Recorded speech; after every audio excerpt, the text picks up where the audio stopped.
श्रोता प्रेमियों, मैं राम सागर शास्त्री आप लोगों के समक्ष रखने जा रहा हूं एक प्रसंग, भीम हनुमान युद्ध। देखिए, भीम और हनुमान दोनों पवन पुत्र हैं। आखिर इन दोनों में सबसे अधिक बलवान कौन था, यह आप लोग इस प्रसंग के माध्यम से जानेंगे। हनुमान और भीम दोनों बजरंगी कहे जाते हैं। बजरंगी का अर्थ है वज्र अंगी, जिसका शरीर वज्र का हो उसे बजरंगी कहते हैं। देखिए, भीम जिस समय बहुत छोटा था उस समय माता कुंती अपनी गोद में लेकर एक दिन उसे खिला रही थी। उसी समय जंगल में किसी नाहर ने गर्जना की कि लिए भीम को गोद में माता रही खिलाए, तभी गर्जना सिंह की पड़ी कान में आए। सिंह की गर्जना को सुनकर कुंती भयभीत हो गई। उनका शरीर भय की वजह से कांपने लगा और उस घबराहट में भीम उनके हाथों से छूट गया कि सुन कर दहाड़ उस नाहर की माता का साहस टूट गया, कंपित हो उठा बदन सारा, भट भीम हाथ से छूट गया। भीम हाथ से छूटकर चट्टान पर गिरा। अब तो माता कुंती चिंता में डूब गई। हाय, मेरे पुत्र की हड्डी पसली टूट गई होंगी। कि मां ने सोचा हड्डी पसली बेटे की गिरकर चूर हुई, लेकिन जब गौर से देखा तो चट्टान टूट कर चूर हुई। अब तो कुंती ने भीम को उठाया तो देखा भीम के शरीर पर कोई चोट का निशान नहीं है, बल्कि भीम के शरीर की चोट से वह चट्टान ही चकनाचूर हो गई। कुंती ने भगवान को लाख लाख धन्यवाद दिया कि हे प्रभु, आज आपकी कृपा से हमारा पुत्र भीम बची गया। आइए अब हम आप लोगों को प्रसंग की तरफ ले चल रहे हैं। देखिए, जिस समय पांचों पांडव द्रौपदी के सहित वनवास भोग रहे थे, आज वे विचरण करते करते बद्रिका धाम में पहुंचे। वहां एक नदी के तट पर उन्होंने विश्राम किया कि विचरण करते धर्मपति गए बद्रिका धाम, एक नदी के तीर पर किया गया विश्राम। सज्जनों, द्रौपदी ने उस नदी में बहता हुआ एक गंधराज का फूल देखा। उसने भीम से हाथ जोड़कर निवेदन किया कि एक फूल बहता हुआ चला धार के साथ, पांचाली ने भीम से कहा जोड़ कर हाथ। हे स्वामी, मुझे गंधराज के फूल ला दीजिए, मैं इन फूलों के द्वारा सुंदर माला बनाकर नटनागर कृष्ण को पहनाऊंगी। कि हे नाथ, अगर इन फूलों का अपने ही हाथों हार बने, तो रसिक मूर्ति नट नागर प्रभु मनमोहन का श्रृंगार बने। सजनों, ये गंधराज के फूल कुबेर के बगीचे में पाए जाते हैं, जहां पवन पुत्र हनुमान का पहरा था। उनकी आज्ञा के बगैर कोई भी उस फूल को नहीं तोड़ सकता था। आज द्रौपदी के आग्रह पर पवन पुत्र भीम ने कुबेर के बगीचे के लिए प्रस्थान कर दिया कि भीम बलवान गए वन में फूल लाने को, राह में बैठे थे हनुमान आज माने को। पूंछ फैलाए हुए राह में वो बैठे थे, गदा की टेक लगाए थे बल दिखाने को। हनुमान जी उस बगीचे में अपनी पूंछ फैलाए हुए बैठे थे।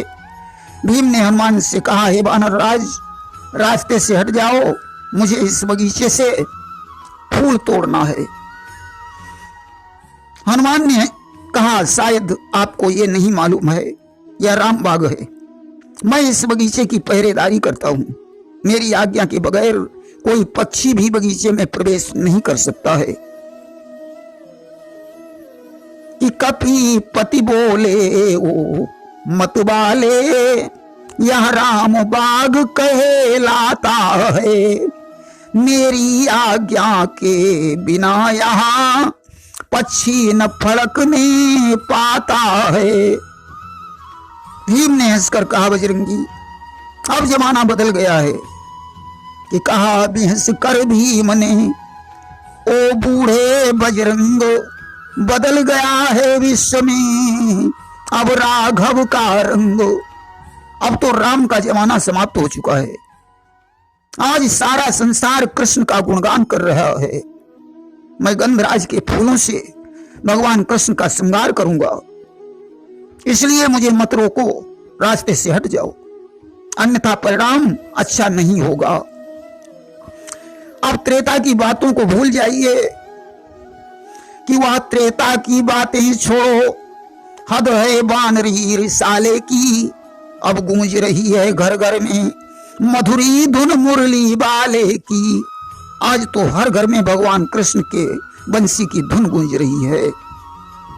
इसलिए हे राम भक्त, तुम राम भक्त बनने की कोशिश मत करो। इस कृष्ण भक्त भीम को फूल तोड़ने की आज्ञा दो, इसी में भलाई है। अरे राम तो 12 कला के ही अवतारी थे, हमारे कृष्ण 16 कला के अवतारी हैं। शायद तुम्हारी गदा में इतना बल नहीं होगा जितना बल इस भीम की गदा में है।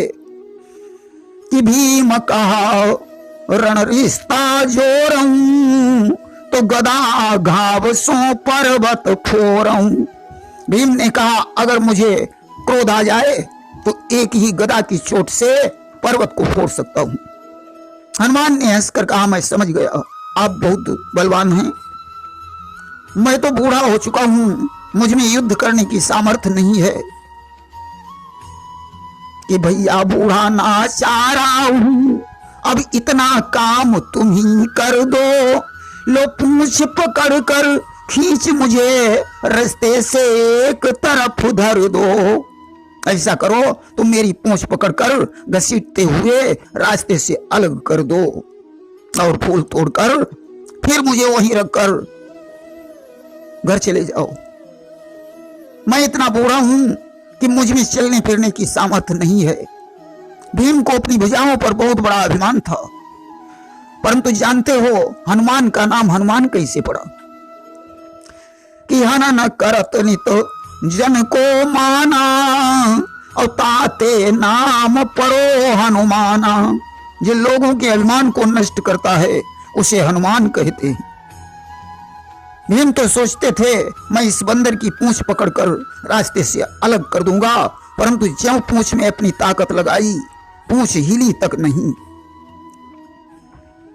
कि पचहारे न्यारे परे झक मारे बल छूछ, तिल मिलाए आंखें उठी, उठी न तिल भर पूंछ। अब तो भीम का सारा शरीर पसीने से तरबतर हो गया। पूंछ उठाते उठाते भीम थक गया। कि तर बतर पसीने में होकर सीने को भीम थकाने लगे। बजरंग बली की ओर देखो, बजरंग बली मुस्काने लगे। आज भीम की तरफ देखकर हनुमान मुस्कुराने लगे। भीम से कहा, भैया क्या पूंछ उठ नहीं रही? आज भीम ने हनुमान को पहचान लिया, चरणों पर गिर पड़ा और बोला, प्रभु मुझे क्षमा करना, मैं आपको पहचान नहीं पाया था। कि बल देख लिया ली बुद्धि परख, अब कृपा अंजनी लाल करो। यह दीन द्वार पर आया है, दाया अब दीन दयाल करो। हे प्रभु मुझे क्षमा करना। हनुमान ने प्रसन्न होकर कहा, जाओ भीम फूल तोड़ लो, मैं तो तुम्हारी परीक्षा ले रहा था। कि जाओ बलधाम फूल ले लो, द्वापर का अंतिम काम करो। अवकाश और वन जीवन है, कुछ दिनों वहीं विश्राम करो। तुम्हें देर हो रही होगी, इसलिए फूल तोड़कर शीघ्र जाओ और मौका मिले तो फिर मेरे पास आना। आज भीम फूल लेकर वापस आए। उन फूलों से द्रौपदी ने सुंदर माला बनाई और भगवान कृष्ण को पहनाई। भगवान कृष्ण प्रसन्न हो गए। अब आप लोग समझ गए होंगे कि जब भीम हनुमान की पूंछ तक नहीं उठा पाए तो भीम और हनुमान का युद्ध कैसे हो सकता था।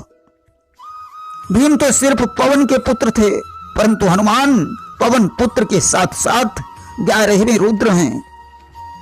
भला उनके साथ युद्ध करने की भीम में कहां सामर्थ्य थी।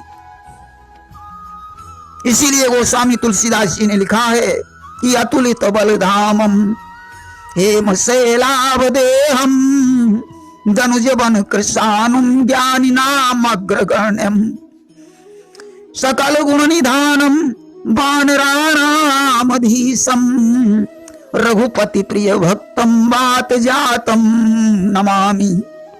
जो अतुलित बल के धाम हैं, सुमेरु पर्वत के समान जिनका शरीर है, दैत्य रूपी वन के लिए जो आग के समान हैं, ज्ञानियों में जो अग्रगण्य हैं, संपूर्ण गुणों के भंडार हैं, वानरों के स्वामी हैं, ऐसे राम के प्रिय भक्त पवन पुत्र हनुमान को मैं प्रणाम करता हूं। प्रेम से बोलिए हनुमंत लाल की जय।